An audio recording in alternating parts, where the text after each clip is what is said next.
La doctora Suyapa Sosa es la jefa del servicio de neumología del Instituto Nacional Cardiopulmonar, el Tórax, y es presidenta de los médicos de ese centro hospitalario. Doctora, buenas noches. Muy buenas noches. Doctora, hace aproximadamente tal vez unos 10 días conversamos con usted en el programa 3030, hace un par de semanas, y el ingeniero Omar Rivera, secretario ejecutivo del FONAC, y acordaron una visita, se realizó para tratar de conocer in situ, ahí en el tórax, las principales necesidades que tenían para que el FONAC pudiera colaborarnos en tratar de solventarlas. ¿Qué avances se ha tenido, doctora? Fíjese que sí, el señor Omar Rivera con su comitiva de FONAC llegó al hospital y constató las cosas que habían de positivo, como también las cosas que teníamos de deficiencia. Y hemos tenido 2 acercamientos más, el último fue el día de ayer. Entre las cosas puntuales que nosotros estuvimos analizando con ellos era la necesidad de más personal para poder abrir más cupos. Y la segunda era darle seguimiento a lo de los equipos, especialmente lo que era el tomógrafo y a los sistemas de alto flujo y los ventiladores, y la desembolso de Sinajer con el presupuesto para laboratorio con los biomarcadores. En este sentido, pues hemos tenido, digamos, muchísimo apoyo de parte de ellos, y se quedó prácticamente el día de ayer que nosotros teníamos que poner un cupo a la cantidad de pacientes que se llegaran a ingresar al tórax. Así como el Hospital María puso 49 de límite, nosotros también deberíamos de cerrar para poder dar la mejor atención posible a todos los pacientes. En ese momento, pues habían solo 104 camas, y en este momento hay 119 camas habilitadas en el instituto. O sea que hubo una apertura de 20 camas más en más o menos una semana. Ahora, el problema ha sido que, si bien es cierto, se contrató o por lo menos llegó gente de código verde, esta gente el segundo y tercer día no llegaron. Entonces se quedó con una escasez de personal muy marcada. Y, por ejemplo, un solo día, un médico especialista turnó y tuvo que ver 103 pacientes él solo. Es una cantidad inhumana para ver de pacientes graves. Porque el instituto se ha convertido en solamente 2 tipos de manejo: cuidados críticos y cuidados intermedios. Y tenemos que cuidados críticos tiene una capacidad para 8 camas, y todas las otras 111 camas son de cuidados intermedios. Son pacientes sumamente graves, ¿verdad? Donde nosotros, si bien es cierto, tenemos la disponibilidad de la cama, si tenemos oxígeno en este momento, nos hace falta lo que es el tomógrafo y lo que es lo de laboratorio en biomarcadores. O sea que prácticamente los avances han sido muy pocos en este sentido. Y hoy justamente hablábamos nuevamente con el ingeniero Rivera en este sentido, ¿verdad? Porque el problema mayor que vemos es el de personal. Él quedó en darle seguimiento con el general Cordero por lo del tomógrafo, porque él es en este momento el encargado, y también hacer su, digamos, venia para ver qué pasa con el presupuesto de Sinajer en la parte del desembolso para lo de laboratorio, que para nosotros es vital. Cuando me dice laboratorio, si me explica un poquito eso, por favor, para que todos entendamos. Laboratorio, estamos más que nada dirigiéndonos a las pruebas inflamatorias para poder catalogar bien un paciente COVID y darle un tratamiento más específico cuando ya está cayendo en la tormenta de citoquinas, y poder iniciar un tipo de tratamiento ya más agresivo. O sea, necesita el equipo de laboratorio para hacer esas pruebas. Los reactivos que se terminan súper rápido. O sea, ¿el equipo lo tienen? Está el equipo, los técnicos, están las doctoras, lo que nos falta es los reactivos. Los reactivos. ¿Y esos reactivos están en el país? Sí, están en el país. Se han pedido infinidad de veces y bueno, hay problemas. Bueno, administrativos en este sentido de cómo se compran, las cantidades, no se piden las suficientes. Entonces esto limita a que funcione de una manera, digamos, mejor para poder atender los pacientes. ¿Y el tomógrafo está malo o no tienen tomógrafo? No, el tomógrafo está malo desde hace más de un año. ¿Y esto tiene arreglo o es mejor uno nuevo? No, sí tiene arreglo, inclusive parece ya Copeco con el medio del señor Cordero encontraron quiénes iban a ser los que iban a darle el mantenimiento y comprar los repuestos, pero todavía hasta la fecha no hemos tenido ningún resultado para que este eche a andar. Reactivos, tomógrafo y personal. Me dijo que el personal que llegó contratado de Código Verde, médicos y no sé si en su mayoría personal de enfermería, llegaron el primero, el segundo, el primer, segundo y tercer día, después ya no volvió. ¿Por qué? Así, fíjese que es una suma de varias cosas, el miedo, la inseguridad, algunas personas llegaron positivas también y otras tuvieron un duelo familiar, entonces tuvieron que abandonar. Esa realmente ha sido la razón, ¿verdad? Entonces siempre tenemos al mismo personal nuestro con unas nuevas que se les está entrenando y ahí están trabajando en este momento, pero son muy pocas las que hay. Llegaron, pero se quedaron, pero algunos se quedaron. Se quedaron unas, sí. Y gracias a eso y la manera como se han reacomodado también, pasaron de 89 a 119 camas ya. Hay 119 camas. Y estamos, digamos, limitadas, pero los médicos, hubo una redistribución de los médicos para poder brindar atención y esperamos que también enfermería pueda tener más apoyo para poder dar una atención responsable, porque lo que nos da miedo es tener tantos pacientes con poco apoyo y la atención no va a ser tan especializada ni tan responsable con estos pacientes. Claro, por eso entonces ustedes dicen responsablemente nos quedamos con 119 porque es lo que podemos ampliar en este momento con el personal que tenemos y el equipo que tenemos y las limitaciones con las que contamos. Ahí quedamos. Para garantizar lo que usted dice, una atención correcta a nuestros pacientes que son graves y de cuidados intensivos, ojo con eso, ¿verdad? Inclusive considerábamos que 119 era mucho, ¿verdad? Pero lo que nos da miedo es que se abran más camas y que no hay el personal en este momento. Entonces yo creo que uno tiene que ser bien realista en esto. Así es. Lo mismo me decía la doctora Suyapa Molina del Hospital Escuela, me dice, nosotros llegamos a tener de 20, ahora tenemos 70 camas, no podemos ampliar más porque no tenemos personal, punto. Esa es la situación. Así es. Otro tema, de varios que quiero plantearle esta noche, doctora Suyapa Sosa. He visto por videos la alegría, la satisfacción, la bendición del resultado del esfuerzo y del trabajo del personal médico, del tórax, cuando una persona con COVID-19 que ha estado en cuidados intensivos, qué sé yo, 15, 20, 30 días, logra recuperarse y usted lo califica como guerreros y porque realmente lo son. ¿Cómo logra una persona en esas condiciones recuperarse? ¿Qué han hecho ustedes para lograr recuperar a estas personas, a estos pacientes que están en esa condición de gravedad? ¿Qué tratamiento les dan? ¿Cómo lo logran? Fíjese que hemos estado reunidos la mayoría de los colegas que estamos manejando las salas COVID y hemos estado tratando de hacer una guía de manejo para dar una atención lo mejor posible y limitada a nuestra realidad. Entonces hemos estado aprendiendo a actuar más agresivamente con estos pacientes, a no perder tanto el tiempo porque para ellos las primeras 24 horas son vitales. Y entonces hemos estado de alguna u otra forma, yo creo que estándonos enamorando más o estando más en contacto con lo que es Catracho, porque sentimos que nosotros lo tenemos en el hospital. Y esto creo que nos ha venido definitivamente a ayudar, viendo los buenos resultados que han estado teniendo la gente en San Pedro Sula.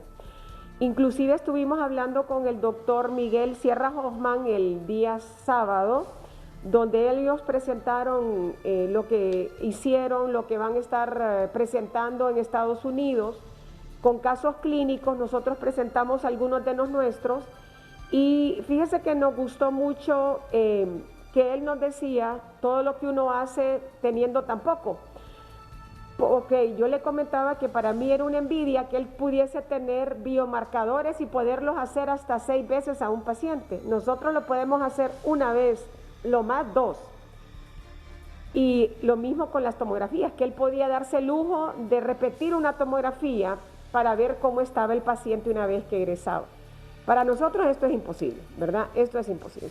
Pero hemos estado viendo que los pacientes nos han ido saliendo. Entonces, siempre hablamos con los colegas de que no todo tiene que ser negativo ni todo muerte, sino que estos pacientes que entre todos logramos recuperar, pues hagamos un pequeño homenaje a ellos, a su familia, para que se mire todo el esfuerzo que el Instituto Nacional Cardiopulmonar está haciendo. Entonces, ¿el tratamiento Catracho les ha dado resultado? Pues mire, nosotros lo hemos utilizado ahorita, no le voy a decir que lo hemos utilizado en 100 pacientes, pero por ejemplo yo he egresado aproximadamente 8 pacientes y me han salido con este esquema y esto creo que es bastante bueno. Claro, por supuesto que sí. Hemos tenido algunos también fallecimientos, ¿verdad? Pero va a depender de cada caso, yo creo que cada caso es muy individual. Así es. Estamos perdiendo el miedo a utilizar la interleucina 6, que nos daba un poquito de temor, y estamos viendo que muchos pacientes salen con esto. Y también la parte de anticoagular al paciente, porque muchísimos de ellos nos hace trombosis, muchísimos de estos, y son pacientes que tienen muchas comorbilidades. Si me permite, licenciado Melgar, yo traje unas imágenes que me gustaría que claro, vieran. Son solo 4, ¿verdad? Entonces, por ejemplo, en la primera diapositiva, que se miran 2 imágenes de pulmones, la que se mira en la parte rosadita, eso es un pulmón completamente sano en un corte de una tomografía. Y la otra, que un pulmón blanco, es de un paciente que tenemos en este momento en la sala, que tuvo un infarto hace 4 años y tiene 4 stents. Este paciente está vivo a pesar de que tiene esos pulmones así como usted los está viendo. Es un paciente que satura 80 con 15 litros, pero el hombre va mejor, va mejor, va mejor. Ya lleva casi el mes de estar hospitalizado. Entonces, con estos pacientes de COVID y con estos daños pulmonares, nosotros no podemos correr. Esto es lento, es lento, es lento, es lento.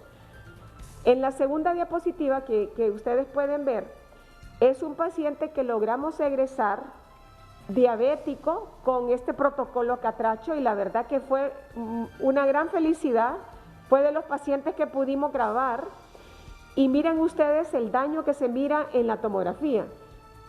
Nosotros siempre que hablamos con el radiólogo, que voy a hacerle el homenaje al doctor Nelson Menocal porque tiene unas tomografías preciosas, siempre hablamos de cómo pueden estar respirando estos pacientes si no tienen pulmones. Y la tercera es otro paciente que estuvo también hospitalizado y lo logramos egresar, hermano de una colega que también salió utilizando este esquema Catracho. Entonces, cuando nosotros vemos estos casos, nos hace tener cada vez más confianza en estar utilizando un manejo que lo tenemos disponible en nuestro país. Nosotros quisiéramos tener todos los otros protocolos y tener acceso también a estudios de investigación, pero en este momento, con la carga de trabajo, la gravedad de los pacientes, para mí es muy difícil ponerme sinceramente a estar enrolando pacientes. Yo espero que lo hagan, pero yo no puedo. Y la última diapositiva que traigo tiene mucho que ver con lo que usted preguntó, si el oxígeno es más importante que el ventilador mecánico en este momento. Yo en este momento le digo que sí. El ventilador mecánico es importantísimo, y debe de ser el manejo final de estos pacientes porque es lo más severo, lo más crítico y lo más especializado. Pero al mismo tiempo no va a dar respuesta a toda la necesidad de los pacientes. Y nosotros vemos que este equipo, que es el de alto flujo, es sumamente sencillo de utilizar y se puede utilizar en todas las salas donde están los demás 100 pacientes.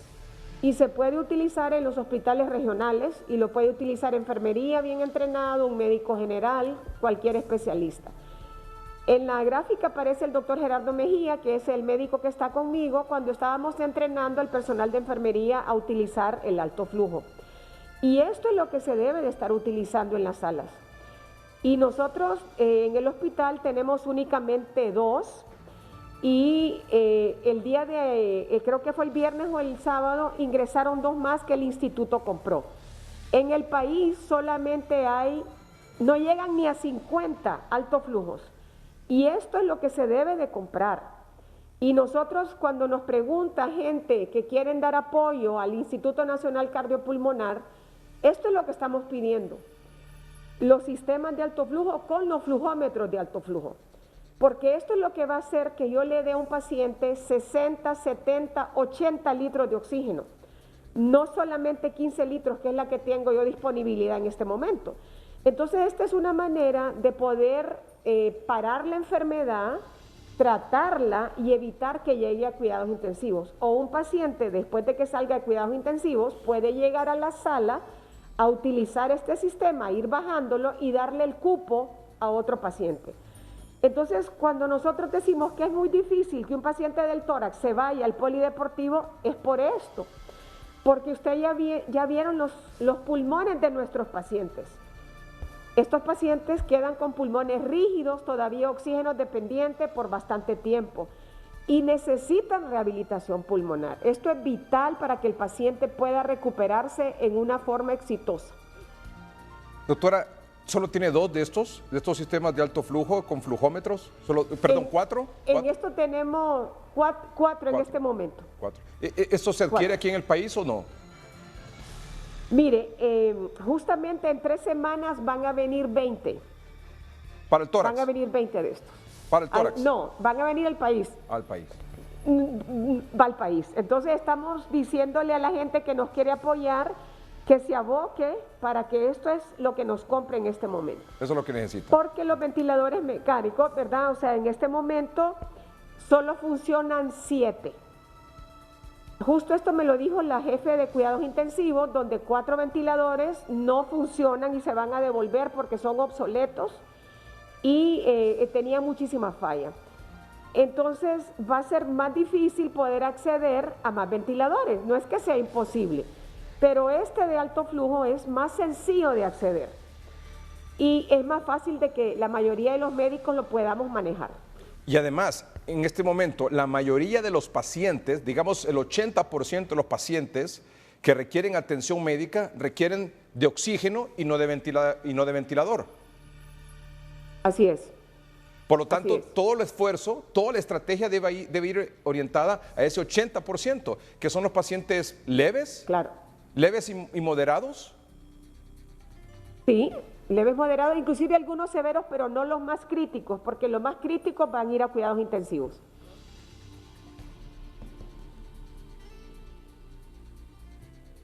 Ahí tiene que estar la estrategia. Oxígeno para los pacientes. Esto es lo que le estamos apoyando nosotros. Exactamente. Oxígeno a los pacientes. Médicos generales y enfermeras pueden manejar este asunto.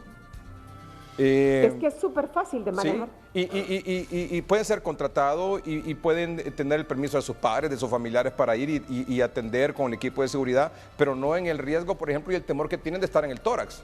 Porque a estos pacientes con este oxígeno, con este oxígeno, tal vez le podemos agregar rayos X, doctora. Definitivamente que sí. Para que estén revisando. No tenemos tomógrafo, pero tenemos rayos X para ir. Y la atención de médicos, la atención de médicos generales, la atención de enfermeras, con su equipo de seguridad, equipo de protección de bioseguridad, en el polideportivo, en la Biolímpica, en un hotel, donde sea, aquí en Tegucigalpa, de forma tal que esos pacientes, que son el 80% que están llegando a los hospitales en este momento, no vayan a ocupar una cama que necesita un paciente grave.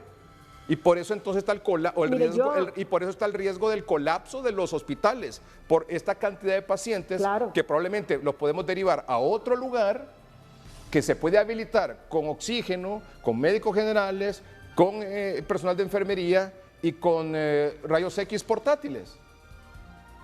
Mire, yo creo que es muy buena idea lo de las brigadas que ustedes plantearon. A mí me parece muy bien, porque es una manera de encontrar, digamos, el nido Claro. de todo esto y hacer la parte de la prevención. Porque hemos venido insistiendo Y en la lo del atención, polideportivo. en la prevención y en la atención comunitaria allá en el interior del país. Así es. En la atención primaria Así allá en el interior del país. Bueno, Así es. ahora hay que trasladar esa atención comunitaria, esa atención primaria al Distrito Central por lo que estamos viviendo. ¿Y en qué consiste esa atención comunitaria, esa atención primaria, como le hemos Sí. planteado para el interior del país? Bueno, es ir a buscar al virus, es ir a identificar a los pacientes que probablemente tienen síntomas o quizás la mayoría que no tienen síntomas, pero que son positivos y que en su casa pueden contagiar a los demás.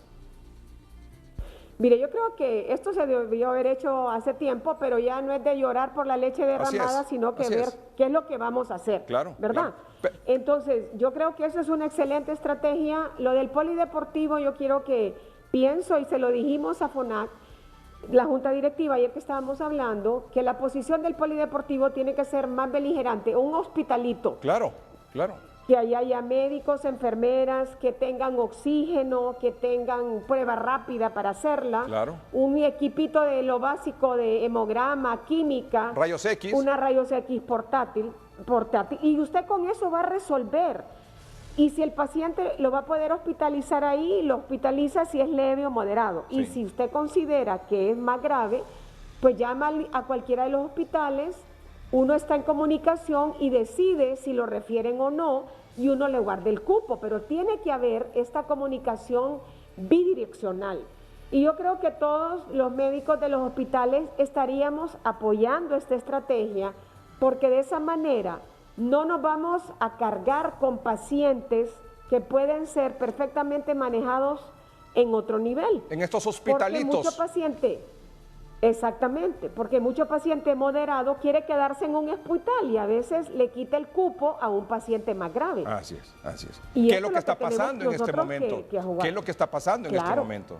Que todos los pacientes graves o no graves están ingresando a los hospitales, porque no tenemos estos hospitalitos como el polideportivo Así es. que, como usted manifiesta, se debe fortalecer. Y yo le agregaba un poco más, que puede ser un hospitalito, puede ser el polideportivo, aquí de la Autónoma, puede ser la Vía Olímpica también, con el mismo esquema, También. laboratorio, Un hotel. un hotel, en efecto. Esos hospitalitos son los que hay que habilitar, que hay que fortalecer precisamente para estos pacientes, que un 80% son los que están ocupando espacio en hospitales y saturando los hospitales, cuando los que deberían de estar en los hospitales son los pacientes graves y en condiciones críticas. Vamos a hacer una pausa Porque comercial. el tórax recibe críticos, críticos, críticos. Así es. Vamos a una pausa comercial, ya regresamos.